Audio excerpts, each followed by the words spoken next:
I launched the Marketing Spark podcast in mid 2020. It has been one of the most rewarding professional decisions. The only regret is that I didn't start a podcast earlier. Podcasts have become a huge part of the media landscape, and many B2B companies have jumped on the bandwagon. As a marketer and podcaster, I'm curious about the state of the podcast landscape, where it's heading, and how companies will embrace podcast. To answer these questions and tackle some other marketing topics is Tom Hunt, founder of Fame, which starts and grows profitable podcasts for growth-focused B2B businesses, and Bcasts, which hosts podcasts. Let's start with your thoughts on the B2B podcast landscape. You and I both live in the eye of the hurricane. We live and breathe podcasts, you more so than I, because it's your business. And my question is whether B2B companies are still excited about podcasts. That's a leading question, I admit. I know that companies love being guests on podcasts by the number of invitations that I see in my inbox. But I get the impression that not every company wants to create a podcast, or they're afraid of creating a podcast. What are your thoughts in terms of the overall B2B podcast landscape? It's a great point. And I've got a couple of angles on this one. I'll take the first one, the most bullish of angles, which is what I typically use in sales calls as well if someone asks me this question. And it's that, well, actually, I'm going to throw it back to you, Mark. Do you know how many YouTube channels there are in total? 50 millions, million. I guess. That's my million. 5 million. Blogs there are? 50 million, right. Yeah, nearly about 170 apparently. And then let's not do active, but total podcast, 2 to 3 million. And so if you really think about what a podcast actually is, it's just an RSS feed of audio content, just like a blog is an RSS feed of written content. And so if literally every business has a blog, why shouldn't every business have an audio feed of a RSS feed of audio content? Now that's the most bullish. But what are the other angles that I can come at this question to, which are maybe a bit more realistic or reasonable? The first is, I think there is a drive for B2B companies to create their audiences that they control, like an email list, like a podcast subscription list, because no one can stand in the way of that. I guess Apple or Spotify, etc., can stand in the way of that, but it's a bit more diversified. And then at the same time, so there's this control, no one can take that away from you, and like a LinkedIn following. But then the second point is that it's much cheaper for you to then get the attention of those people because you just release the thing versus having to pay Facebook or LinkedIn or YouTube for the ads. So I think there is a drive towards creating own media properties on the B2B side. That's one other angle.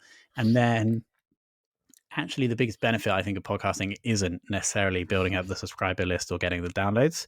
It's like everything else that can come through it, like learning about the niche, about building relationships with guests that could be customers or partners, and then also those are the two big ones. Oh yeah, all the other content that you can create from it, not just the audio. So those are a few different viewpoints on that question. That's a lot of topics to discuss in one answer. Why don't we step back and look at the suggestion that every B2B company should have a podcast, just as nearly every B2B company has a blog. There are people out there that fervently believe that this should be the case, but obviously it isn't right now. So A, do you think that this should be the case, that every B2B company should have a podcast? And what's holding companies back when you look at the benefits, the obvious benefits, and the ROI of a podcast? Why are many companies just sitting on the podcast sidelines? Well, yeah. The first question I think was about why people should have the audio feed, and then I'll take the second one. The first one, and I'll just zoom into one, and it's the ease of which you can build a relationship with someone through creating that content. Relationships are built by going on a roller coaster with friends, like the friends you went traveling with when you're younger, like your closest mates. And so if you think about collabing on a blog post versus collaborating on a podcast episode, for example, this, we're going to become friends in theory, or we're going to become closer after this. And it's taken us literally 30 minutes each, maybe a bit more for you for researching, etc. Whereas if we were going to collab on a blog post, one of us is going to have to write it, the other one is going to have to review it or add stuff. That's probably going to take more time. And so I think that's the biggest benefit here, is that the host or someone from the B2B company is going to get to know other people in the space, is going to learn from them. And so why people are sitting on the sidelines, it's a great question. I think 5 years ago it was quite hard. It was much harder than it is now. It's getting easier every year. Like Descript, Anchor, etc. All podcast agencies are making it much easier and cheaper to do. So I think people think B2B companies think it's like a bigger effort than it actually is, which is great for my business, obviously. Yeah, obviously. I mean, a couple thoughts here. One is that, 2 or 3 years ago, I was intimidated by the idea of doing a podcast, the technical requirements, the costs involved, but the barriers to entry have come down dramatically. I spend probably, if you don't include, the time spent to edit and prepare, I spend $30 a month preparing on my podcast.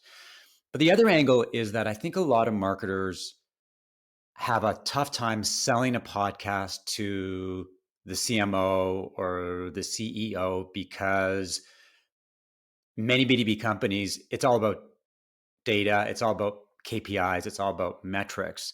And when you go to a CEO and you say, I want to do a podcast, and the CEO says, well, how are you going to measure ROI? How are you going to quantify whether this podcast is a success or not?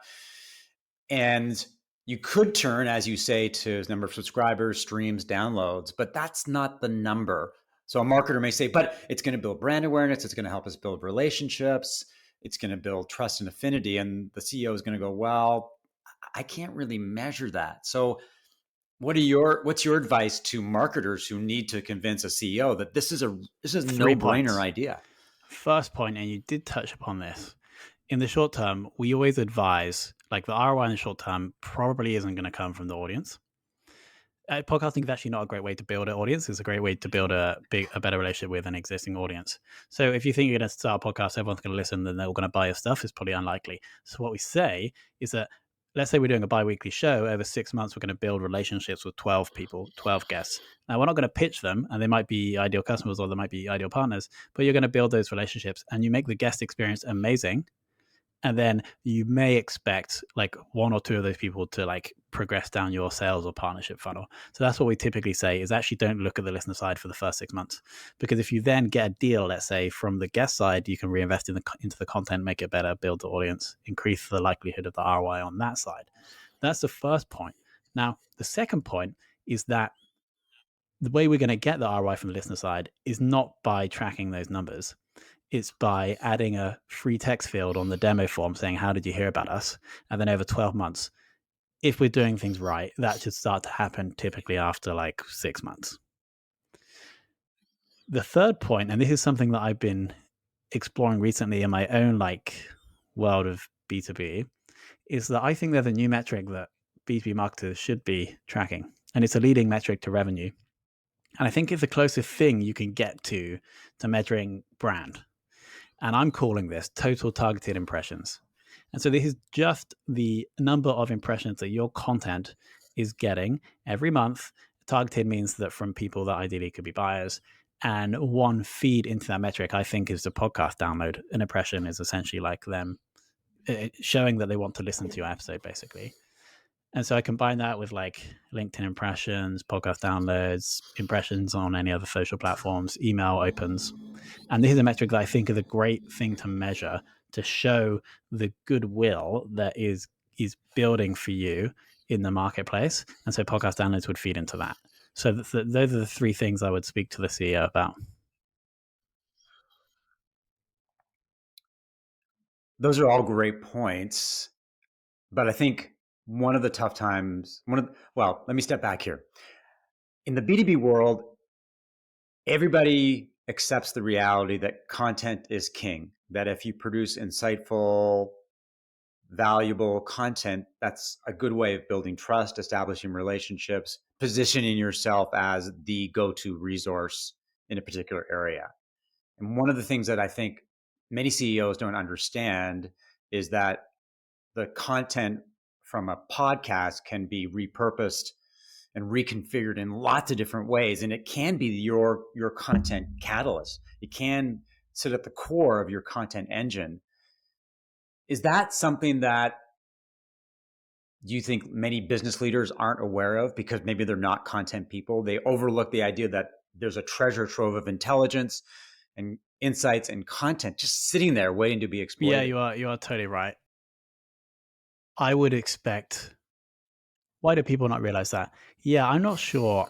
I think it's just quite shocking the amount. Well, like when you do one video podcast episode, it is shocking the amount of information you can pull from that.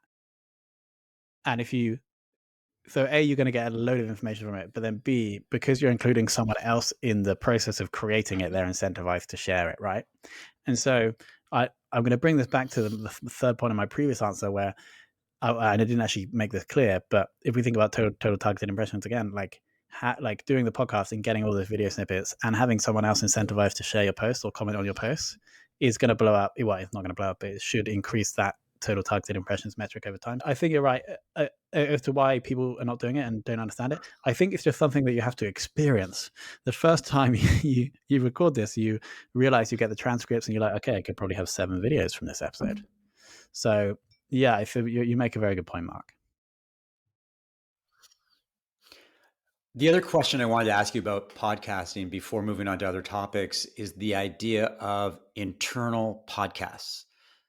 I saw a Buffer post saying that companies should look at creating internal podcasts for employees to engage, inform, educate, maybe even entertain.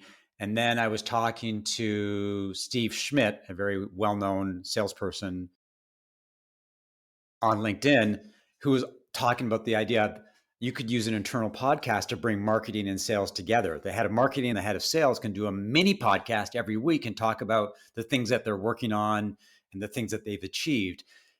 That's such a good idea. Sales and marketing combined. I'm literally going to go and pitch that to our clients. That's such a good idea. To actually answer your question, yes, you're totally right. People should start to experience the magic. It's really the closeness you experience when you listen to someone else's show. I listen to true crime pods all the time. And so I just know all of these true crime journalists like they're my best mate. I think if we step back and really understand what happens when you put someone else's audio in your ears, is that you build this like incredible relationship, and you can use that to, I don't want to say influence because it sounds dark, but you can use this to try to change people's behavior in a good way. And that's what we're kind of trying to do with the podcast externally, because we're trying to influence the market subtly to come and understand the problem that our product solves. The objective is exactly the same. What are the things that you need to educate your employees about to influence their behavior, to increase productivity, increase job satisfaction, and increase employee engagement?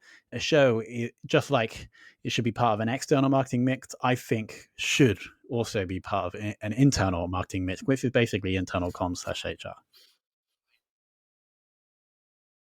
I think it'd be a great idea. It's a great way to really engage your employees, because that's one of the biggest things that we're struggling with right now is the fact that you've got a hybrid work environment, you've got remote workers, some people are even working together in person, but they're not connecting. And maybe a podcast is a good way to make that happen.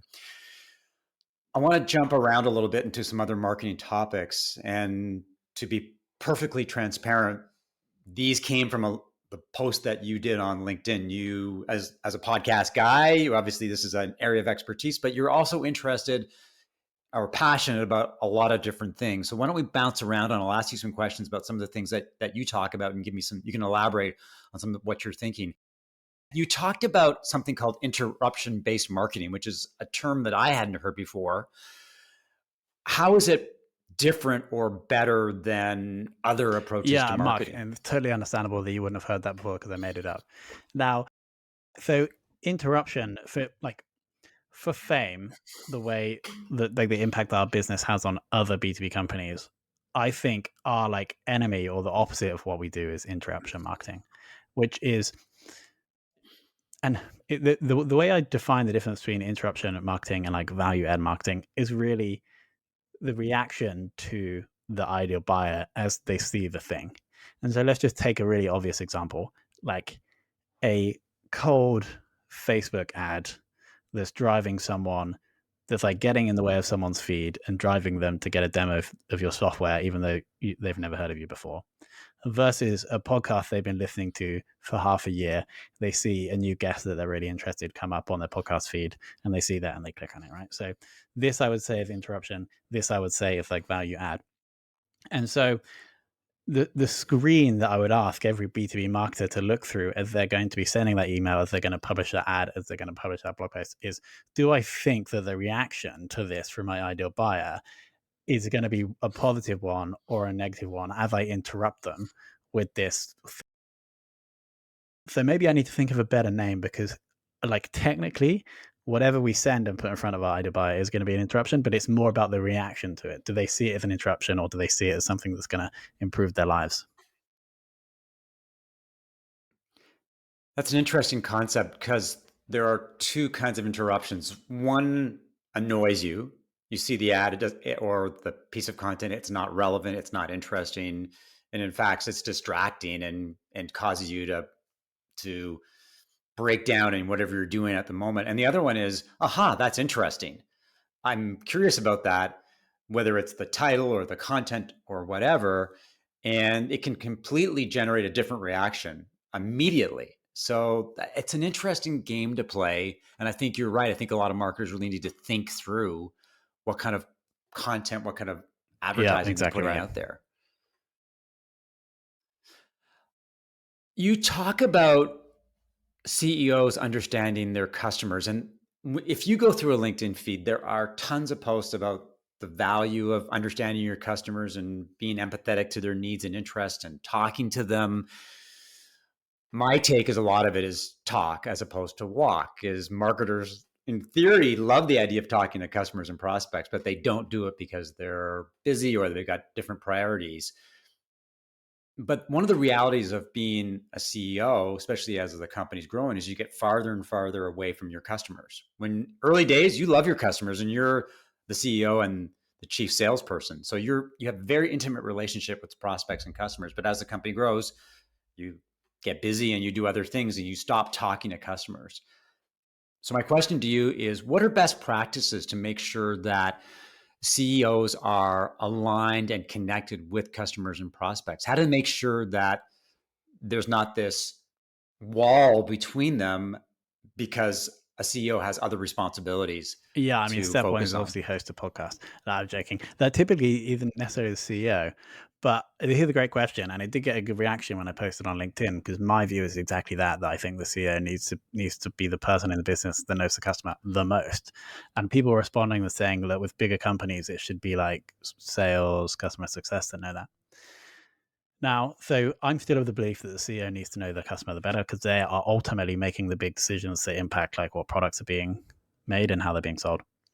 So to your actual question, which is, how does the CEO actually do this? I think, and I've thought about this a bit, I think the best way is for the CEO to create content.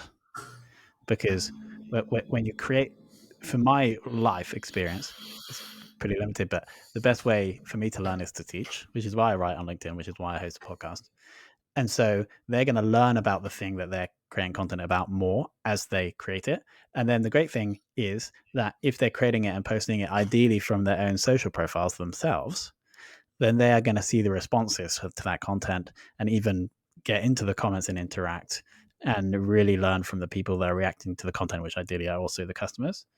So I think that is probably the best thing.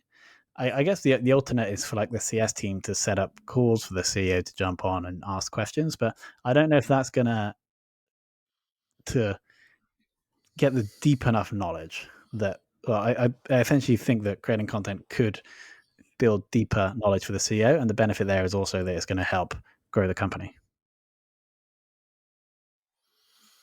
Yeah, as a content marketer, someone who totally believes in the value of content, I think the CEO should be creating content on a regular basis. But the pushback that I get when I suggest that is that they've got bigger things to focus on. It's not a priority. It's really not a good use of their time. So how do you convince a CEO that, yes, they should be creating content? And the other sort of adjacent question is, do you think the CEO should be hosting podcasts or co-hosting podcasts, whether it's to an external or Yeah. internal So audience? the reason why you get that pushback is because it's so hard to source or attribute the source of a good idea. Do you know what I mean? Like a CEO is completely ignorant of the ideas they could be getting from their customers that's going to completely change the direction of the business or how they sell their thing. And so it's so hard to track that. And so that's how I tried to get it across, but obviously it's not going to be that convincing. So maybe I would say, look, CEO, we're going to do this for a month. If we don't see the numbers growing and if we don't feel like you're learning about the customer, then we can stop. Maybe I just say we can trial it. Do I think the CEO, well, we're actually going to go full circle back to, we were talking about the benefits of podcasting versus writing blog posts. If you like nail down the process, as you were saying, Mark, like this episode might take you like 40 minutes, including finding me and prepping the questions. And then obviously, if you can hand everything over to an editor, etc., or to the marketing team, then you can get the time down for a CEO to record an episode to like 35 minutes. And so they're going to learn from the guest. Ideally, they're going to see some feedback on the show or get a report from the marketing team about how it's doing, including like qualitative feedback. And like the CEO ideally is going to be a pretty good host because they normally know the subject matter and have good communication skills. So I think that is like one route to creating content for a CEO's podcast. Now, we might be jumping onto another question, but I think there's the best way to become famous in any B2B niche basically combines three things. It's very simple. Just start written posts on LinkedIn. They can have a video and image in them. And so the CEO can do this. They can get the insights from the show. Start hosting their own podcast around the niche and then go guest on other podcasts in the niche. Do those three for 6 months. And that's going to like make the CEO and the business famous. And so admittedly, that is going to take the CEO quite a bit of time. So, where possible, we're going to hand over some of those tasks to the marketing team. Like the marketing team can get them booked on the other shows, the marketing team can do everything for the podcast apart from the host. And by actually writing that post, well, the marketing team can prep the video, but the actual writing of the post, I would say, does need to be done by the CEO. I agree. I think authenticity matters. On a related note, in terms of understanding your customers, you talk about how organizations need to become better listeners. And as a reporter, a lot of the best information I got during an interview was simply listening and not talking, letting people fill in the pregnant pauses with information that they would never have told you otherwise because they're uncomfortable with silence. So I think that listening is an awesome thing and an awesome skill. How do you teach people to listen better? How do you make them understand that it's not about talking? Because we all love to talk. And if you ask somebody a question, they'll talk until the cows come home. But what about listening? How do we improve listening from a business perspective and even from a personal perspective? It's such a good point, and I don't know how much thought I've committed to understanding how to make people a better listener. So maybe I'll try and respond by understanding how I've become like a relatively good listener. I think it might have been like in my earlier career, I was like starting small startups, like none of them worked. But I do remember reading like the Eric Ries book and the other one that inspired Eric Ries. So it's a lean startup. And then the other one is called The Fourth Step to the Epiphany. And they just hammer so hard on the fact that the like your product, the product should be brought out of you by the customer. It should be pulled out of you. Y Combinator say this. They basically just say make stuff people want. And so I think it was hammered into me from like the startup world, and reading those two books, it becomes very clear that ultimately the gold, the thing that you're going to create that people actually want. And I got this wrong for like 5 years, right? So maybe I learned through the pain, but maybe I would recommend like reading those books. I'm not going to say that a B2B marketing manager in a big company should go and start their company so they could start their own company so they could learn how to listen. But it's exactly the same in marketing. Like the messages that are going to resonate don't sit in your head. Maybe they do kind of if you used to be the ideal customer yourself, if you used to be that buyer, but maybe you didn't. So you just need to sit down and listen to these people. So I don't know if that was a good answer, Mark. Well, I think it's a good answer. And I think what you're putting the spotlight on is the idea that if you listen to your customers, they will tell you what you need to know. They will tell you what they need to do their jobs better. They'll give you great ideas for content. They'll give you great feedback on your product. And so if you combine customer insight with listening, it's a powerful 1-2 punch. Going back to our original discussion about podcasts, I want to ask you about SEO. I listened to one of your other podcast interviews, and a big focus was SEO and the role that it plays in helping you promote your own podcast and those of your clients. How has Google's recent algorithm change impacted SEO when it comes to so podcasts? literally the only thing I know about the new algorithm is like what I read on a couple of LinkedIn posts, and my understanding is that it's prioritizing content that people actually want to read, like interesting content. And I kind of thought they were doing that anyway with like scroll rates and like click rates, etc. So maybe they're just honing that, and it makes total sense. And I think really for the last like 7 years of SEO, people have started to realize that you can't game it, and you literally have to make content that people like. And so the opportunity for businesses for SEO with a podcast is simply just to ensure that you're able to pull out and create a web page or a blog post from the episode that actually adds value to people. And so this typically consists of like the embedded player, the embedded video if you have it, the key takeaways, and the transcripts, and then links to the guest, typically. Now that's like the standard. And if you really think about the user journey there, like somebody, I don't know, they're going to see that on social post, they're going to click, then they're going to click on the Apple link on the player that on their phone maybe, and then they're going to subscribe and listen to it later, which is fine, but then that's not really going to help with SEO. So we can like brainstorm a bit on how to make that page better if we want. Okay, so the first thing we want to do is try and get some backlinks. And so what we do here, we go to the guest and be like, hey, we made this awesome page for you. Maybe incentivize somehow to get the link from their domain back to yours. What we've been testing is like writing a written summary of the post, giving that to the guest for them to post on their blog. And in that, we'd embed a link back to ours. We typically get like a tick box when the guest is booking. Like if we write this up, will you post this on the blog? If say yes, then we'll write it. So that's the first thing.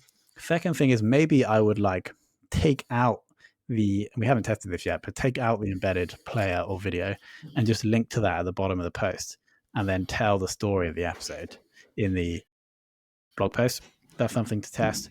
We do still recommend putting the full like transcript, like not if it's automated, but if it's a human review transcript, like getting that on the page, maybe with a click thing. So you click it to like fully release it. That will probably help with Google as well.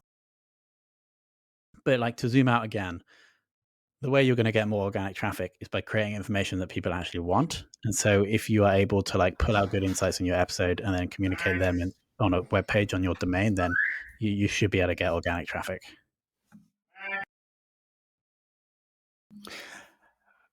One final question that's around Fame. I described Fame briefly off the top, but perhaps you can provide a more full-blown description of what Fame does, who it serves, and the value that it delivers to clients. And I'm also interested in your approach to marketing these days. What kind of channels are you using? What works? What hasn't worked for you? Great. Yeah. So Fame, B2B company. In one line, we've started growing podcasts for B2B brands. And the business started because I was head of marketing at a B2B SaaS company. We started a podcast, went really well. I left. Fortunately, they became the first client. And then they're still a client today. And we've just then taken that process we built in-house and applied it to 55 different B2B businesses. Now, in terms of marketing, it's such a relevant question, Mark, because I was literally spending this week working on this. And this is like a Chris Walker thing, but I've taken all of our growth programs, I call them, and I've added them into like into a Trello board that's like ideas, experiments, positive signals, repeatability, operationalize and scale, fully integrated. And currently we have 9 on there. I'll quickly run you through them. Now, nothing is past repeatability yet, but in ideas we have LinkedIn ads, not started that yet. In experiments, we have my podcast, still an experiment. Service-led growth. So this is how we can get exposure for Fame through the content we produce for clients. Well, if we get approved. We have LinkedIn organic for another one of the team is in there. Then moving to positive signals. So these are things that we started working on. We're getting good feedback from. We have a community called SaaS Marketer, biggest SaaS marketing community on Facebook that I've had for like 3 years. So that's in there. My LinkedIn organic is positive signals. Me being a podcast guest, how relevant here. is in positive signals. And then we just have 2 in repeatability, which is Google Organic and Google Paid. So those are like all of the programs. And my job as CEO and CMO is like prioritizing and trying to move them through that Trello board. So what Right now, works it would be best the 2 right in now? repeatability. So it's Google Paid and Organic are like responsible for the majority, I would say, of our revenue. And what's your approach to paid these days? Because a lot of companies are pulling back on paid. They may not be seeing the results they want. They may not be seeing the engagement they're looking Still for. Is working. it still Like working for you? our ratio of paid spend to revenue, if only Google Paid, so people that, if there's capturing demand, people that are Googling for what we do, our ratio is like 1.5%. And so I'm trying to push that up while still maintaining like cost per conversion, so they're acceptable. And we're kind of hitting a limit. So I wouldn't say we're scaling back. If I could find a way to pay more, maybe I just need to get better at Google Ads, I would. But I need to find someone who's going to do it with me. But that's how we're doing on paid. Great. One final question. Where can people learn about Search you and Tom Fame? Hunt on LinkedIn. Fame.so Sierra Oscar is the domain for the business. Awesome. Well, thanks, Tom, for the great insight about podcasts and lots of other topics that I'm sure people will enjoy as we bounce around from topic to topic. And thanks to everyone for listening to another episode of Marketing Spark. If you enjoyed the conversation, leave a glowingly positive review, subscribe via Apple Podcasts, Spotify, or your favorite podcast app, and of course, share via social media. And to learn more about how I help B2B SaaS companies as a fractional CMO, strategic advisor, and positioning and messaging guru, email mark@markevans.ca or connect with me on LinkedIn. I'll talk to you soon.